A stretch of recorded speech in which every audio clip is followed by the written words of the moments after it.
While the warlords were fighting amongst themselves and doing battle to control Beijing, opposition to them was building.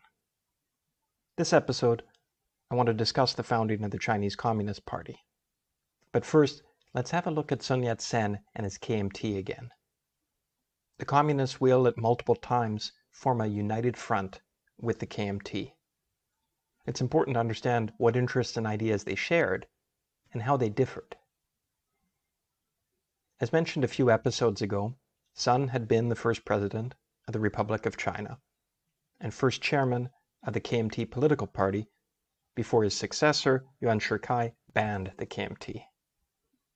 Sun helped form a new government in Guangzhou in southern China and was named Generalissimo, or Commander-in-Chief, until he was pushed aside in 1919.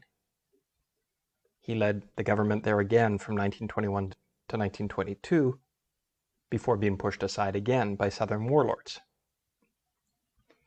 When Sun was not in power anywhere, he spent time thinking, reading, and writing. He refined his views on the People's Three Principles. These core ideas were to be an inspiration not only to the KMT, but also a reason for collaboration between the KMT and the new Communist Party of China. Hello, and welcome to the Chinese Revolution podcast.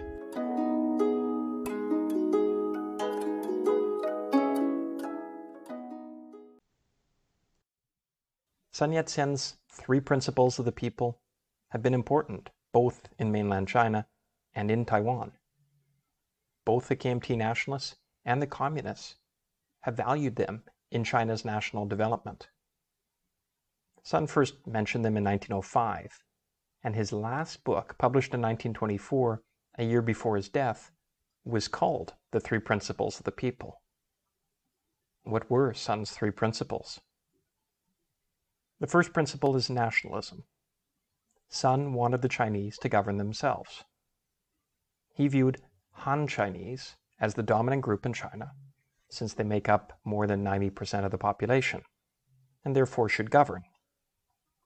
Prior to the successful 1911 revolution, Sun opposed the Qing dynasty since it was a Manchu elite that had asserted control over all of China. To his credit, Sun also supported the legal equality of the races within China. He recognized that there were Tibetan, Mongolian, Manchu, and Muslim minorities inside China. The Republic of China guaranteed legal equality for all these so-called five races of China. After the 1911 revolution, once the Manchu emperor had abdicated, Sun's nationalism principle evolved.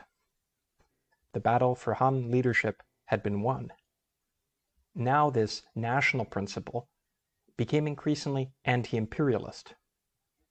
China needed to be freed from the imperial powers that were taking its ports, living in concessions under their own laws, all on territory that should be Chinese.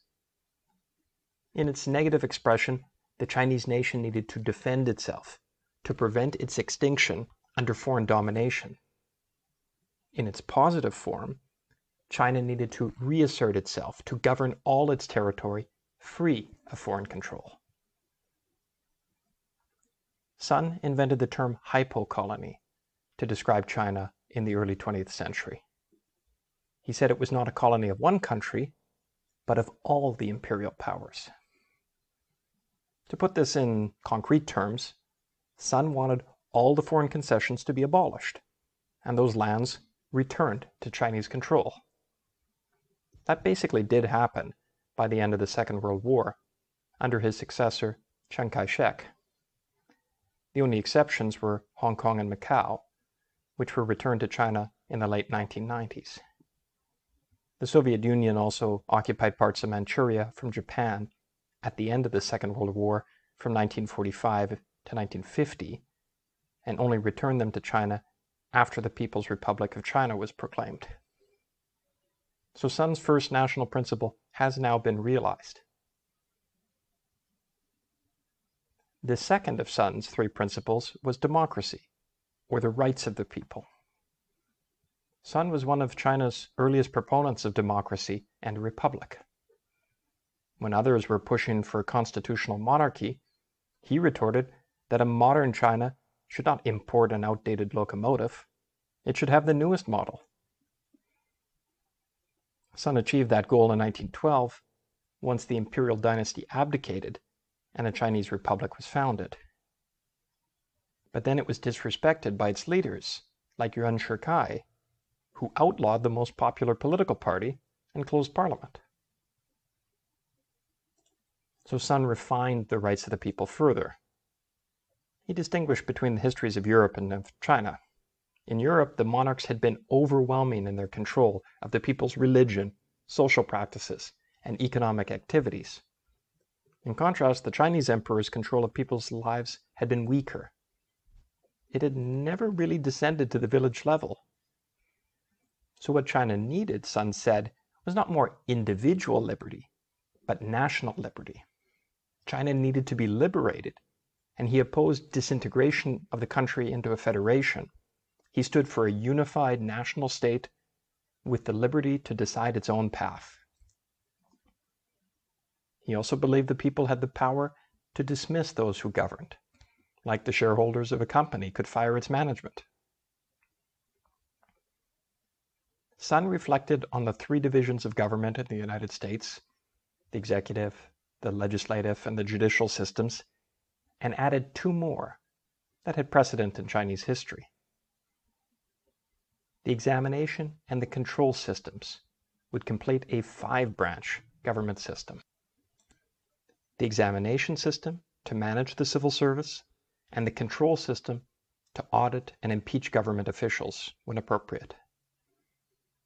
This government system proposed by Sun was implemented by his successor in mainland China and is in effect in Taiwan today. It's a legacy of Sun Yat-sen's ideas for democracy in practice. Sun imagined that China would need a transition period before it could be a full democracy. There would be a military or revolutionary period when the old regime and counter-revolutionaries would be defeated.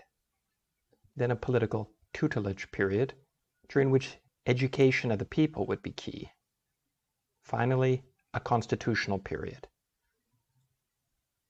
When Sun first articulated it, he expected that the first two periods would require 3 years each, before passing to real democracy within 6 years. Sun dismissed the need for a monarchy or dictatorship in China. He said, if a horse or ox could be trained, why couldn't the Chinese people learn and become citizens? In reality, the transition to democracy took longer. Around 1987, martial law ended in the Republic of China, which had by then relocated to Taiwan. Since then, elections have led to the peaceful transitions of power between the two main political parties there. Whether you believe that the People's Republic of China is a democracy depends on your views of communism and to what extent you believe it expresses the will of the people. Sun Yat-sen's third principle was the livelihood of the people. When Sun first articulated it around 1905, he was taken by the ideas of the American writer Henry George, who had been very popular in the late 19th century. Henry George had influenced U.S. politics in the Progressive era, when antitrust legislation and other laws limiting the power of monopoly capitalism were enacted. In particular, Sun liked Henry George's ideas for the distribution and taxation of land. George's idea was that people should be rewarded for their effort and work, but that the general increase in value of the land over time from other factors should belong to the state. Since China was about to modernize and industrialize, Sun didn't want existing landlords to idly profit just because their land increased in value. Instead, the state would, which would allow it to reinvest the funds in public projects. Sun's proposal was for a form of state socialism that still allowed for the private ownership and development of property. People should still profit from their own effort. Sun wanted to avoid the creation of great disparities of wealth and therefore to avoid any need for class warfare. He wanted to learn from those countries that had already modernized and industrialized to avoid their mistakes. Sun noted that progressive reforms in the previous decades in Europe and America had contradicted Karl Marx's predictions. Working hours had gone down and not up. Workers' wages, education, and rights had increased, not decreased. Prices for goods had decreased, not increased. All of this was different than Marx had expected. Sun believed the goal should be harmony and not conflict between capitalists and workers. This thinking reflects some of the authors that Sun had been reading, like Maurice William, an American socialist who had rejected Marxism. William pointed to Henry Ford's automobile business. It had increased its employees' wages dramatically, brought down the prices of its Model T Fords so that ordinary people could afford a car, and was hugely successful as a corporation. Sun in his speeches said many things. China's problem was not that it had rich and poor, but that all Chinese were poor, he explained. He wanted increased production and an increase in the nation's wealth. But Sun also believed that it was unfair that landlords were gaining from the increased value of their land, and the peasants were working hard and having to pay a 50% share of their crop. Sun's explanation of the people's livelihood was influenced by his negotiations with the Soviet Union for support for his northern expedition shortly before his death. So Sun also said that this principle could be called socialist or communist. That gave lots of room for future disagreement on what Sun actually meant. Sun died in 1925, and those that survived him used his words as support for their own political agendas. Leftists interpreted Sun's teachings one way, while rightists described it another way. It should be noted that when Sun did receive support from the Soviet Union, and when he agreed to cooperate with the new Chinese Communist Party, it was after Lenin introduced the new economic policy in the Soviet Union. That was a loosening of the original strict rules against commerce and small businesses. At that time in the early 1920s, the USSR was experimenting and allowing private food production, markets, and shopkeeping in order to overcome the shortages the new communist state had experienced. At that moment, the USSR economic policy was at its most permissive in its entire history, at least prior to Gorbachev. That helped Sun find common ground with this willing ally to the north of China. So those three principles are key KMT ideology, as articulated by Sun Yat-sen, the original chairman and leader of the party.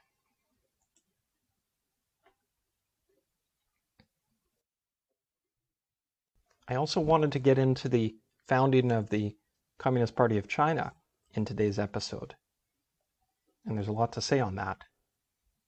I'm trying to keep the episode lengths within the range preferred by those who have filled out the survey. So I'm going to stop this episode here and then record the founding of the Chinese Communist Party as a separate episode and release that very soon. Thanks for listening to this episode of the Chinese Revolution. There'll be another one coming out very shortly. And please do complete the short questionnaire if you can. It doesn't take much time. I appreciate your advice. Thank you.